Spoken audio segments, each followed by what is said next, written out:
ഏതാണ്ട് ഒരു 20 വർഷം മുമ്പ് 2004 ഒരു ആക്സിഡൻറ്റ് സംഭവിച്ചിട്ട് 10ാം ക്ലാസ് പഠിച്ചുകൊണ്ടിരിക്കുന്ന സമയത്ത്, 10ാം ക്ലാസ് പരീക്ഷ എഴുതി നിൽക്കുന്ന സമയത്ത് ഒരു ആക്സിഡൻറ്റ് സംഭവിക്കുന്നു. ഇന്ന് കാണുന്ന അവസ്ഥയിലേക്ക് മാറുന്നത്, ഇന്ന് കാണുന്ന അവസ്ഥയിലേക്ക് എന്നല്ല, കുറച്ചുകൂടി ഒരു മോശപ്പെട്ട അവസ്ഥയിലായിരുന്നു. അന്ന് സംസാരിക്കാൻ പോലും കഴിയാത്ത രീതിയിലുള്ള ശാരീരിക പരിമിതിയുള്ള ഒരവസ്ഥയായിരുന്നു. നമുക്കറിയാം, അതുവരെ ജീവിതത്തിൻ്റെ എല്ലാ ഒച്ചപ്പാടുകളിലും ബഹളങ്ങളിലും അത്ഭുതങ്ങളിലും വെളിച്ചങ്ങളിലും ജീവിച്ച ഒരു 17 വയസ്സുകാരന് പെട്ടെന്നൊരു ദിവസം മരുന്നുകളുള്ള, ഡോക്ടർമാരുടെ സംസാരങ്ങളുള്ള, നേഴ്സുമാരുടെ ടെക്നിക്കൽ ഭാഷകളുള്ള ഒരു ലോകത്തേക്ക് മാറേണ്ടി വരുമ്പോൾ ഉണ്ടാവുന്ന ഒരു അനിശ്ചിതത്വമുണ്ട്, ഒരു അനാഥത്വമുണ്ട്, ഒരു മുന്നോട്ടെന്താണെന്ന് അറിയാത്തൊരവസ്ഥയുണ്ട്. നമ്മളിങ്ങനെ തകർന്ന് തരിപ്പണമായി പോകുന്ന ഒരു കാലമാണത്. കാരണം അതുവരെ ഉണ്ടായിരുന്ന എല്ലാം നമ്മളിന്ന് വിട്ടുപോയിട്ടുണ്ടാവും. കൂടെ ഉണ്ടായിരുന്ന സുഹൃത്തുക്കൾ വിട്ടുപോകും, കൂടെ ഉണ്ടായിരുന്ന ആരോഗ്യം ഇല്ലാതാകും, നമ്മളതുവരെ ശീലിച്ചിട്ടില്ലാത്ത മരുന്നും ഭക്ഷണശീലങ്ങളും ആശുപത്രിവാസങ്ങളും ഒക്കെ മാത്രമായിട്ട് നമ്മളിങ്ങനെ കുറച്ചു കാലം കഴിഞ്ഞു പോകും. അത് കഴിഞ്ഞിട്ടും വീടിൻ്റെ ഒരു ഒറ്റമുറിയുടെ ഇരുട്ടിലേക്ക് നമ്മൾ വീണ്ടും വരും. പിന്നെ നമ്മൾ അവിടെ നിന്ന് ഇങ്ങനെ ജീവിച്ച് തുടങ്ങാൻ എന്താണ് ചെയ്യേണ്ടത് എന്നുള്ളതാണ്. സത്യത്തിൽ ഈ ഒരു കാലഘട്ടം ഭയങ്കരമായ പരീക്ഷണത്തിൻ്റെതാണ്. നമ്മളതിനെങ്ങനെ അതിജീവിക്കുന്നു എന്നുള്ളതാണ്. ഇപ്പം എന്നെ സംബന്ധിച്ച് എൻ്റെ ചുറ്റും നിന്ന സുഹൃത്തുക്കളും വീട്ടുകാരും ഒക്കെ അടക്കമുള്ള മനുഷ്യർ പലപ്പോഴും നമ്മളെക്കാൾ നന്നായി നമ്മളെ മനസ്സിലാക്കി കൂടെ നിന്നു എന്നതിനാലാണ് ഇന്ന് നിങ്ങളുടെ മുന്നിൽ നിന്നിട്ട് എനിക്ക് സംസാരിക്കാനുള്ള അവസരം ഉണ്ടാവുന്ന രീതിയിലേക്ക് ഞാൻ വളരുന്നത്. ഈ ആദ്യ കാലഘട്ടത്തിലെ ഒരു ഒറ്റപ്പെടലും വേദനയും ഒക്കെ മാറി സംസാരമൊക്കെ തിരിച്ചു കിട്ടിയ സമയം മുതൽ ഏതാണ്ട് ഇതേപോലെയുള്ള വീടിനകത്തായ മനുഷ്യരോട് സംസാരിക്കാനും കത്തുകൾ എഴുതാനൊക്കെ തുടങ്ങി. ആ കാലഘട്ടത്തിൽ നമ്മളങ്ങനെ കത്തുകൾ എഴുതുകയാണ് ചെയ്യാം. ഓരോ വാക്കിലും ഒരു കടലോളം വേദനകൾ ഒളിപ്പിച്ച കത്തുകൾ വരുമായിരുന്നു എനിക്ക്. ഞാനും അതുപോലെ തന്നെ നനഞ്ഞും നിറഞ്ഞും തിരിച്ചെഴുതുമായിരുന്നു. കാരണം മലബാറിലാണല്ലോ നമ്മളുള്ളത്, മലപ്പുറത്ത്. കുട്ടിക്കാലം മുതൽ ഇങ്ങനെ കത്തെഴുതി ശീലിച്ച മനുഷ്യരാണ്. അപ്പോൾ കത്തെഴുതുക എന്നുള്ളത് നമുക്കൊരു അപാരമായ ടാസ്കല്ല. ഇതേ വേദനകൾ കുറച്ചുകൂടി ടെക്നോളജികൾ ഉണ്ടായ കാലഘട്ടത്തിൽ നമുക്ക് മൊബൈൽ ഫോണുകളും ഒക്കെ അവൈലബിളായി തുടങ്ങുമ്പോൾ കുറച്ച് ഞങ്ങൾ സംസാരിക്കാൻ തുടങ്ങുന്നു. ഇങ്ങനെയൊക്കെയാണ് ഞങ്ങൾ പരസ്പരം ഞങ്ങളുടെ വേദനകൾ ഷെയർ ചെയ്തിരുന്നതും പങ്കുവച്ചിരുന്നതൊക്കെ. ഇടയ്ക്ക് പാലിയേറ്റീവിൽ കുന്നുംപുറം എന്ന് പറയുന്ന സ്ഥലത്ത്, മലപ്പുറം ജില്ലയിൽ കുന്നുംപുറം എന്ന് പറയുന്ന സ്ഥലത്ത് പാലിയേറ്റീവിൽ ഇതുപോലെ ഇങ്ങനെ ഈ കിടപ്പിലായി പോയ വ്യക്തികളുടെ, രോഗികളുടെ ഒരു ഗെറ്റ് ടുഗദറുകൾ സംഘടിപ്പിക്കാം. ഇന്നത്തെ അത്ര സജീവമല്ലാത്തൊരു കാലത്താണെന്ന് തോന്നുന്നു. എനിക്ക് തോന്നുന്നു ഞാനൊക്കെ പങ്കെടുക്കുന്ന ആദ്യത്തെ ഗെറ്റ് ടുഗദറാണ് ഞങ്ങളൊക്കെ ആ ഭാഗത്തുള്ള ഒരു സാധനം. അപ്പം അതിൻ്റെ സംഘാടനവുമായി ബന്ധപ്പെട്ട് കുറേ കാര്യങ്ങൾ ചെയ്യാനുണ്ട്, കുറേ സംസാരിക്കാനുണ്ട്. ഈയിടെ ഞങ്ങളിന്ന് വിട്ടുപോയ ഞങ്ങളുടെ ഒരു സുഹൃത്തുണ്ട്. ആ സുഹൃത്ത് ഇങ്ങനെ ഇടയ്ക്കിടയ്ക്ക് വിളിക്കും, പരിപാടി എന്തായി, എപ്പോഴാണ് എത്തേണ്ടത്. എല്ലാ ദിവസവും ഒരേ ചോദ്യങ്ങളാണ് ഉണ്ടാവുക. എപ്പോഴാണ് എത്തേണ്ടത്, പിന്നെ നമ്മളെല്ലാവരും എപ്പോഴാണ് പോവുക, രാത്രി ആയാൽ അവിടെ നിൽക്കാൻ പറ്റുമോ, ഇങ്ങനെയൊക്കെയുള്ള സാധനങ്ങളും.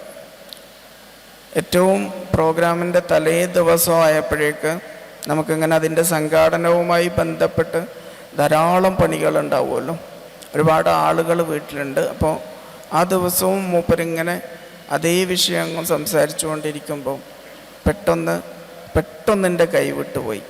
ഒരിക്കലും ജീവിതത്തിൽ സംഭവിക്കാൻ പാടില്ലാത്ത ഒരു വർത്തമാനം ഞാൻ അയാളോട് പറഞ്ഞു.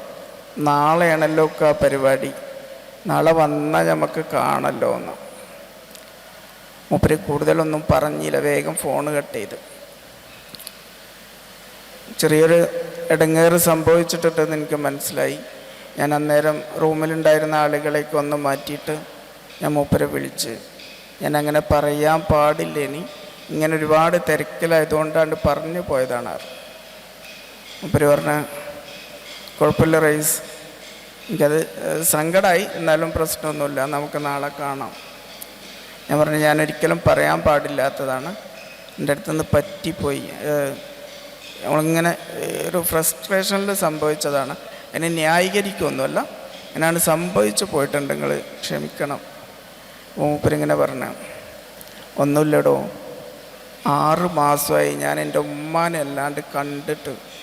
അപ്പം ഞാൻ കുറച്ച് ആളുകളായിട്ട് സംസാരിക്കാമല്ലോ, മിനിമം അവരെങ്കിലും കാണാലോ എന്നതിൻ്റെ ഒരു ആഗ്രഹത്തിൻ്റെ പുറത്താണ് ഇങ്ങനെ വിളിച്ചുകൊണ്ടെന്നിങ്ങനെ. നമുക്കിങ്ങനെ ഒന്നും പറയാനില്ലാതായി. തൊണ്ട നമുക്കൊക്കെ ഇങ്ങനെ വറ്റിയിട്ട് അവിടെ ഇങ്ങനെ ചോരയുടെ ഒരു ചുവ വരും. നമ്മൾ പറഞ്ഞു പോയ വാക്കിനാലോചിച്ച് ഈ 20 വർഷത്തിന് ശേഷവും ഞാൻ പറഞ്ഞു പോയ വാക്കുകൾ ആലോചിച്ചപ്പോഴേക്കും സങ്കടപ്പെടണമെന്നുണ്ടെങ്കിൽ ഇത്തരം അപൂർവം ചില സാഹചര്യങ്ങളിൽ വന്നു പോയ പിഴവുകളെക്കുറിച്ച് എനിക്ക് നിങ്ങളോട് പറയാനുള്ളത്, ഇന്ന് കാലം മാറി, 20 വർഷം കഴിഞ്ഞു, പുതിയ സാങ്കേതിക വിദ്യകളുണ്ട്, ടെക്നോളജികളുണ്ട്, ആളുകൾക്ക് ഒറ്റപ്പെടലില്ല എന്ന് ദയവ് ചെയ്ത് നിങ്ങൾ പറഞ്ഞു വെക്കരുത്. ഇപ്പോഴും സമയം കിട്ടിയാൽ മണിക്കൂറുകളോളം ഫോണിൽ സംസാരിക്കുന്ന, ഒന്നൊന്ന് വീട്ടിൽ വരുമോ എന്ന് ചോദിക്കുന്ന, പിന്നെ കുറച്ച് സമയം ഒന്ന് ഒപ്പം ഇരിക്കുമോ എന്ന് ചോദിക്കുന്ന സുഹൃത്തുക്കൾ ഞങ്ങൾക്കിടയിൽ ഇപ്പോഴും ഉണ്ട്. ഈ അടുത്ത കാലത്ത് കൊറോണൻ്റെയൊക്കെ തൊട്ട് മുമ്പുള്ള ഒരു ബലിപെരുന്നാളിൻ്റെ സമയത്തും എനിക്ക് തോന്നുന്ന ഒരു നല്ല മഴയുള്ള ഒരു ദിവസം പെരുന്നാൾ വന്നതാണ്. സാധാരണ പെരുന്നാൾ ദിവസങ്ങളിലൊക്കെ ഞാൻ രാവിലെ എൻ്റെ ഫോൺ സൈലൻ്റ് ആക്കല, നമുക്ക് ഫോൺ എടുക്കാൻ കഴിയില്ല, വീട്ടിലൊക്കെ കുറേ ആളുകളുണ്ടാവും, ചിലപ്പോൾ നമ്മൾ നമ്മുടെ ബന്ധുക്കളുടെ വീട്ടുകളിലൊക്കെ പോകും. അപ്പോൾ ആ യാത്രകളിലൊന്നും ഞാൻ ഫോൺ എടുക്കാറില്ല. അന്ന് നല്ല മഴയുള്ള ദിവസമാണ്, ഞാൻ എവിടെയും പോയിട്ടില്ല, വീട്ടിലും അധികം ആരുമില്ല. അപ്പോൾ ഞാൻ എൻ്റെ സുഹൃത്തുക്കളെ ഒരു ഉച്ചയ്ക്ക് ശേഷം സുഹൃത്തുക്കളെ പലരെയും ഇങ്ങനെ വിളിക്കാൻ തുടങ്ങി. വിളിച്ച് ജസ്റ്റ് ഈദ് മുബാറക്ക് പറയാം എന്നത് മാത്രമാണ് ഉദ്ദേശം. ഏതാണ്ട് 24 ആളുകളെ വിളിച്ചപ്പോൾ 16 ആളുകളെ വിളിക്കുന്ന ആദ്യത്തെ ആൾ ഞാനാണ്. അന്നേ ദിവസം 16 ആൾ, ഒരു പെരുന്നാൾ ദിവസം ഉച്ചയ്ക്ക് ശേഷമാണെന്ന് ഓർക്കണം, 16 ആളുകളെ ഈദ് മുബാറക്ക് പറയാൻ വിളിക്കുന്ന ആദ്യത്തെ ആൾ ഞാനാണ്.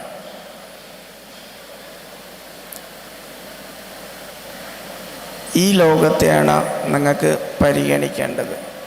നാളെ ഞാൻ രോഗിയായി കിടന്നപ്പോൾ, ഞാൻ ഒറ്റക്കായപ്പോൾ നിങ്ങളെന്തേ എന്നെ വന്ന് കണ്ടില്ല എന്ന് പടച്ചതമ്പുരാൻ ചോദിക്കുമെന്ന് പറഞ്ഞു കേട്ടിട്ടുണ്ട്. ആ ചോദ്യത്തിന് മുമ്പിൽ ഞാനും നിങ്ങളും ഒക്കെ പകച്ചു നിൽക്കേണ്ടി വന്നു കഴിഞ്ഞാൽ പിന്നെ നമ്മൾ എന്ത് ചെയ്യുന്നത് കൊണ്ടാണ് അവൻ്റെ കോടതിയിൽ കടന്നു പോകാൻ നമുക്കാവുക എന്നുള്ളതാണ്. ഒരു കിടന്നുപോയ ഒരു മനുഷ്യൻ, ഒറ്റക്കായി പോയൊരു മനുഷ്യൻ, അല്ലാഹുവേ എനിക്ക് നീതി കിട്ടിയിട്ടില്ല എൻ്റെ സമൂഹത്തിൽ നിന്ന് എന്ന് പറഞ്ഞു കഴിഞ്ഞാൽ ആ നാട്ടിലെ ആരാണ് രക്ഷപ്പെടാൻ പോകുന്നത്? ഞാനും നിങ്ങളൊക്കെ ജീവിക്കുന്ന നാട്ടിൽ നിന്ന് അങ്ങനെ ഒരു മനുഷ്യൻ്റെ ശബ്ദം അല്ലാഹുവിൻ്റെ കോടതിയിൽ ഉണ്ടായിക്കഴിഞ്ഞാൽ പിന്നീട് എന്തിനാണ് നമ്മൾ ഇത്രയും കാലം ജീവിക്കുന്നത് എന്നുള്ളത്? ഒറ്റപ്പെട്ടു പോയ മനുഷ്യൻ്റെ, ഞാൻ ഒരിക്കലും നിങ്ങളോട് മരുന്ന് വെച്ച് കെട്ടിക്കൊടുക്കാനോ അവരുടെ രോഗാവസ്ഥയ്ക്ക് പരിഹാരം ഉണ്ടാക്കാനോ ഒന്നുമല്ല ഞാൻ പറയണം. അതിനൊക്കെ നമുക്കിവിടെ മെഡിക്കൽ ടീമുകളുണ്ടാവും, പ്രൊഫഷണൽസ് ഉണ്ടാവും, വേണ്ട ഡോക്ടർമാരുണ്ടാവും, നേഴ്സുമാരുണ്ടാവും, അവർ ട്രെയിൻ ചെയ്യുന്ന വളണ്ടിയേഴ്സ് ഉണ്ടാവും. ഞാൻ വീണ്ടും പറയുന്ന, മോർഫിൻ ഗുളികയേക്കാൾ കടുപ്പമേറിയ വേദനാ സംഹാരിയാണ് പലപ്പോഴും മനുഷ്യൻ്റെ കൈകൾ എന്നുള്ളതാണ്. അതൊന്ന് നെഞ്ഞത്ത് വെച്ച് നെറ്റിയിൽ വെച്ച് കൂടെയുണ്ടോ, വിളിച്ചാൽ മതി ഏത് പാതിരാവിലും ഞാനുണ്ട് എന്ന് പറയുമ്പോൾ ഉണ്ടാവുന്ന ഒരു ധൈര്യം ഉണ്ടല്ലോ. എൻ്റെ ജീവിതത്തിൽ ഞാനത് എവിടുന്നാണ് കണ്ടെത്തിയതെന്ന് ചോദിച്ചു കഴിഞ്ഞാൽ, ഈ ഒരു ആക്സിഡൻറ്റ് സംഭവിക്കുന്നു, ആകെ തകർന്ന് തരിപ്പണമായി ഒരു വീട്ടിനുള്ളിൽ അങ്ങനെ കഴിഞ്ഞുകൂടുന്നു. അതിടക്കാണ് ഒരു യൂറിൻ ഇൻഫെക്ഷൻ ഉണ്ടാവുന്നത്. രാത്രിയിൽ നന്നായിട്ട് ബുദ്ധിമുട്ടുണ്ടാവുന്ന, യൂറിനിൽ നല്ല ബ്ലഡ് സ്റ്റെയിൻ ഉണ്ടാവുന്നു, മൂത്രത്തിൻ്റെ അളവ് കുറയുന്നു. ഹോസ്പിറ്റലിലേക്ക് പോവുകയാണ്. രാത്രി കുറച്ച് വൈകിട്ടാണ്, ഒരു 11:30 ഒക്കെ കഴിഞ്ഞതിന് ശേഷമാണെന്ന് തോന്നുന്നു. ആംബുലൻസ് എടുത്താണ് യാത്ര. ആ യാത്രയിൽ ഈ യൂറിൻ ഇൻഫെക്ഷൻ ആണെന്ന് പറയുമ്പോൾ സ്വാഭാവികമായിട്ട് നമ്മളുടെ ഒരു സാധാരണ മനുഷ്യരുടെ ഒരു പരിഹാരം ഒരുപാട് വെള്ളം കുടിക്കുക എന്നുള്ളതാണല്ലോ. ഒരുപാട് വെള്ളം കുടിക്കാം. അപ്പം ഞാനും ഒരുപാട് വെള്ളം കുടിച്ചിട്ടുണ്ട്. ഇൻഫെക്ഷൻ്റെ തോത് കൂടിയത് കൊണ്ട് തന്നെ കത്തീറ്റർ പാതി ബ്ലോക്കായിട്ടുണ്ട്. അപ്പോൾ പൂർണ്ണമായിട്ടും യൂറിൻ പുറത്തേക്ക് വരുന്നില്ല. അടിവയറൊക്കെ നിറഞ്ഞ് ബ്ലാഡർ ഫുള്ളായി നിൽക്കുന്ന സമയം ഈ യാത്രക്കിടയിൽ പെട്ടെന്ന് വൊമിറ്റ് ചെയ്യാൻ വന്നു. കുടിച്ച വെള്ളം ഒന്നായിട്ടുണ്ട്. കൂടെ ഉണ്ടായിരുന്ന ഉമ്മ ബാഗിൽ വൊമിറ്റ് ചെയ്യാനുള്ള ക്യാന് തിരയുമ്പം തൊട്ടടുത്തിരുന്നിരുന്ന സുഹൃത്ത് 2 കൈയും എൻ്റെ മുന്നിലേക്ക് നീട്ടി വെച്ച് തരിക ചെയ്യാം. ഒരറപ്പും കൂടാതെ ആ അമ്പ് ചാടുമ്പോൾ എൻ്റെ വായിൽ നിന്ന് വന്ന മൊത്തം ഷർദിലും അയാൾ കൈകളിലേക്ക് കോരിയെടുക്കുന്ന ഒരു മിനി വാനിൻ്റെ വിൻഡോയിലൂടെ അങ്ങനെ പുറത്തേക്ക് ഇട്ടുകൊണ്ട് അടുത്ത കൈ വെക്കുന്നു. ഇവിടം മുതലാണ് ജീവിക്കാനുള്ള ധൈര്യം ഉണ്ടായിട്ടുള്ളത്. ഇവിടുന്നാണ് ഞാൻ തുടങ്ങുന്നത്. ഇല്ല, മനുഷ്യനൊറ്റക്കായി പോയിട്ടില്ല എന്നുള്ളത്. അങ്ങനെ കൈവെക്കാൻ ആർക്കേലും പറ്റിയിട്ടുണ്ടെങ്കിൽ നിങ്ങൾക്കും ഒരുപാട് മനുഷ്യരുടെ ജീവിതത്തിലേക്ക് വെളിച്ചം കൊണ്ടുവരാൻ കഴിയും എന്നാണ് ഞാൻ പ്രതീക്ഷിക്കുന്നത്. നിങ്ങളോട് ചെയ്യാൻ ആവശ്യപ്പെടുന്നതും അത് തന്നെയാണ്. ഒറ്റയ്ക്കിരിക്കുന്ന ഇരുട്ടായിപ്പോയ മുറിയിൽ ലൈറ്റിടാൻ കയറി ചെല്ലുക. അടച്ചിട്ട ജനലവാതിലുകളൊന്ന് തുറന്നിടുക. ഒന്നുമില്ല, നമുക്ക് ഒരുമിച്ച് മറികടക്കാം എന്നൊരു വാക്ക് മാത്രം ഉണ്ടായാൽ മതി. ഇതാണ് ഒരു സാധാരണ പാലിയേറ്റീവ് പ്രവർത്തകൻ എന്ന രീതിയിൽ നമുക്ക് ചെയ്യാനുള്ളതെന്നാണ് തോന്നുന്നു. ഇതിനപ്പുറം മറ്റെന്താണ്? മറ്റെല്ലാം മെറ്റീരിയലിസ്റ്റിക്കാണ്. നമുക്ക് പണം കൊടുത്ത് വാങ്ങാൻ സാധിക്കുന്ന സാധനങ്ങളാണ്. മരുന്നാവട്ടെ, മറ്റ് ചികിത്സകളാവട്ടെ, ഇതൊന്നും ചെയ്യേണ്ടതെന്നല്ല കേട്ടോ ഞാൻ പറയുന്നത്. ഇതൊന്നും പ്രാഥമികമല്ല എന്നുമല്ല ഞാൻ പറയുന്നത്. പക്ഷെ ഇതൊക്കെ പണം കൊടുത്ത് വാങ്ങാൻ പറ്റുന്നതാണ്. ഒരു മനുഷ്യനെ ജീവിക്കാൻ ധൈര്യം കൊടുക്കാൻ ഒരു പണത്തിനും സാധ്യമാവില്ല. ശതകോടികൾ അട്ടിയിട്ട് എണ്ണിയാ തീരാത്ത ബാങ്ക് ബാലൻസ് ഉള്ള മനുഷ്യരും ഒറ്റക്കായി പോയാൽ തീരുന്നതാണ്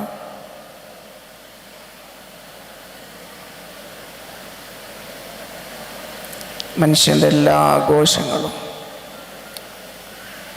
നിങ്ങൾക്കറിയോ, ഒരു മനുഷ്യനും ഒറ്റക്ക് ആഘോഷിക്കാൻ പറ്റൂല എന്നുള്ളതാണ് ഒരു കാര്യം. ആഘോഷങ്ങൾ ഒരിക്കലും ഒറ്റക്ക് ഉണ്ടാവില്ലല്ലോ. മനുഷ്യ ജീവിതത്തിൽ ഇത് തിരിച്ചു പിടിക്കാൻ പറ്റുക എന്നതായിരിക്കണം തണലിൻ്റെ പാലിയേറ്റീവ് പ്രവർത്തകരുടെ ആദ്യത്തെ ലക്ഷ്യം എന്ന് ഓർമ്മപ്പെടുത്താണ് ഞാൻ.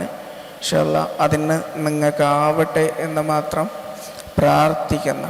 അപ്പോഴാണ് നമ്മളിങ്ങനെ കുറേ ഇപ്പം ഈ അടുത്ത കാലത്തൊക്കെ കാണുന്ന കുറേ പരിപാടികളുണ്ട്.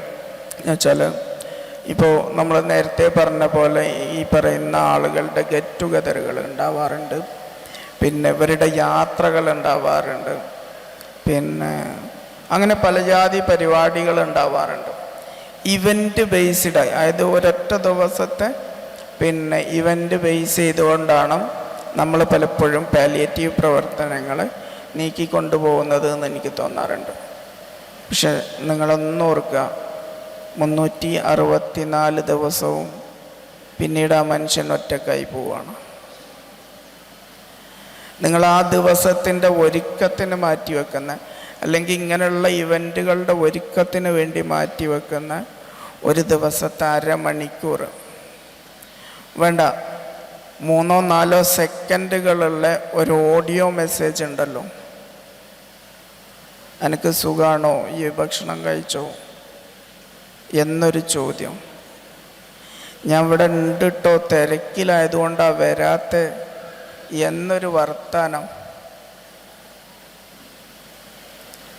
ഇതൊരു മനുഷ്യൻ്റെ ജീവിതത്തിൽ ഉണ്ടാക്കുന്ന കോൺഫിഡൻസ് എന്താണെന്നറിയോ നിങ്ങൾക്ക്? ഒരു രാവിലെ മൊബൈൽ തുറക്കുമ്പോൾ അങ്ങനെ ഒരു മെസ്സേജ് ഒരാൾക്കുണ്ടെന്നുണ്ടെങ്കിൽ,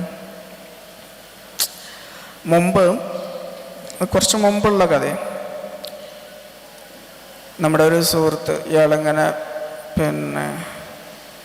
അന്ന് ഈ മൊബൈലിൽ ഈ കോളർ ട്യൂണുകളൊക്കെ സെറ്റ് ചെയ്യണമെന്ന് വെച്ചിട്ട് നേരത്തെ റെക്കോർഡ് ചെയ്ത കോളുകൾ വരും.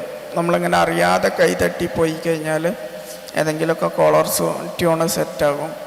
അതിന് 40 മുതൽ 60 രൂപ വരെ അക്കൗണ്ടിൽ നിന്ന് ഡിഡക്റ്റ് ആവും.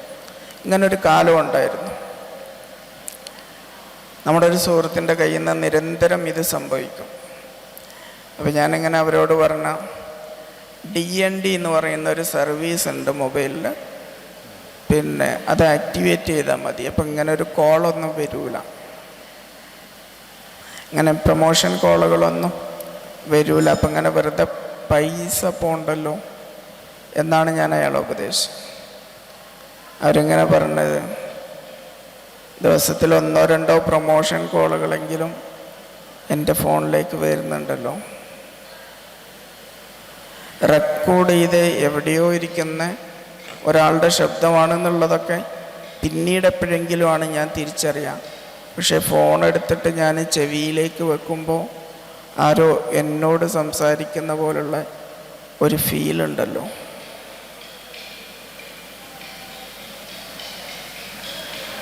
നിങ്ങളിൽ ആർക്കാണ് നമ്പർ ഡയൽ ചെയ്യേണ്ടുന്ന പോലും പരിപാടികൾ നമുക്കില്ല. ഒരു മൈക്ക് ബട്ടൺ പ്രസ് ചെയ്ത് 2-3 സെക്കൻഡുള്ള ഒരു ഓഡിയോ മെസ്സേജ് അയക്കാൻ, ഇനി ഇതിനൊരു 4-5 സെക്കൻഡുള്ള റിപ്ലൈ അയച്ചാൽ പോലും അത് നമ്മളെങ്ങനെയാണ് കേൾക്കാം? *1.5-ലോ *2-ലോ ആണ്. കാരണം സാധാരണ മനുഷ്യർ സംസാരിക്കുന്ന ഇമോഷൻസിൽ നമുക്കത് കേൾക്കാൻ നേരമില്ല. നമ്മളിങ്ങനെയാണ് സംസാരിച്ചു കൊണ്ടിരിക്കുന്നത്. 1 മിനിറ്റുള്ള ഓഡിയോ അയച്ചാൽ പോലും നമ്മളത് 30 സെക്കൻഡ് കൊണ്ട് കേട്ട് തീർക്കും. ഇത്രയേ നമുക്ക് ആവശ്യമുള്ളൂ. ഇതേ നിങ്ങൾ സ്പെൻഡ് ചെയ്യേണ്ടതുള്ളൂ. ഞാൻ ആവശ്യപ്പെടുന്നത് തണലിൻ്റെ പാലിയേറ്റീവ് പ്രവർത്തകരുടെ ദിവസത്തിലെ 2-3 മിനിറ്റുകൾ മാത്രമാണ്. അതിനോളം വലിയ വിപ്ലവങ്ങൾ നിങ്ങൾക്കൊരു മനുഷ്യൻ്റെ ജീവിതത്തിൽ സാധ്യമാവില്ല എന്നുള്ളതാണ്. കാരണം ഈ മനുഷ്യരാരും എല്ലാവരും ബൈ ബർത്ത് കട്ടിലിൽ കയറിയവരല്ല, ഒറ്റപ്പെട്ടു പോയവരല്ല. അങ്ങനെയുള്ളവരും ഉണ്ടാവാം. ജീവിതത്തിൻ്റെ എല്ലാ താളങ്ങളിലൂടെയും പോകുന്നതിനിടയിൽ ഒരു ഉച്ചവെയിലിൽ വീണുപോയ മനുഷ്യരാണ്. നാളൊരു പക്ഷേ നമ്മളും ചെന്നിരിക്കേണ്ടുന്ന ഒരിടം. കാലം വല്ലാതെ നീതി കാണിക്കുന്ന ഒരു സമയമാണ്. നമ്മളെന്ത് പ്രൊവൈഡ് ചെയ്തോ എന്തിട്ടോ അത് മാത്രമേ തിരിച്ചു കിട്ടൂ.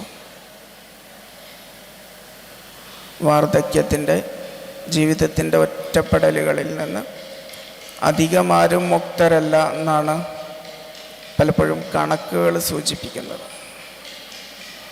നമുക്ക് തന്നെ തിരിച്ചു തരാൻ ഇതൊക്കെ തന്നെ വഴിയുള്ളൂ. അതിനൊക്കെ അങ്ങേപ്പുറത്ത് ഞാൻ പറഞ്ഞല്ലോ, എനിക്ക് നീതി കിട്ടിയിട്ടില്ല എന്ന് നിങ്ങളുടെ നാട്ടിലൊരു മനുഷ്യൻ പറഞ്ഞു കഴിഞ്ഞാൽ ബാക്കിയുള്ള എല്ലാ പ്രവർത്തനങ്ങളും വെറുതെയായി പോകും. അതുണ്ടാവാതിരിക്കട്ടെ. പണ്ട് നജീബ് ക പറഞ്ഞൊരു സാധനമുണ്ട്, നജീബ് കുറ്റിപ്പുറം. എനിക്ക് എന്നോട് ഒരിക്കൽ അങ്ങനെ ഒരു സംസാരത്തിനിടെ പറഞ്ഞത്, എങ്ങനെയാണ് ഒരു നല്ല മനുഷ്യനാവുക എന്നുള്ളത്.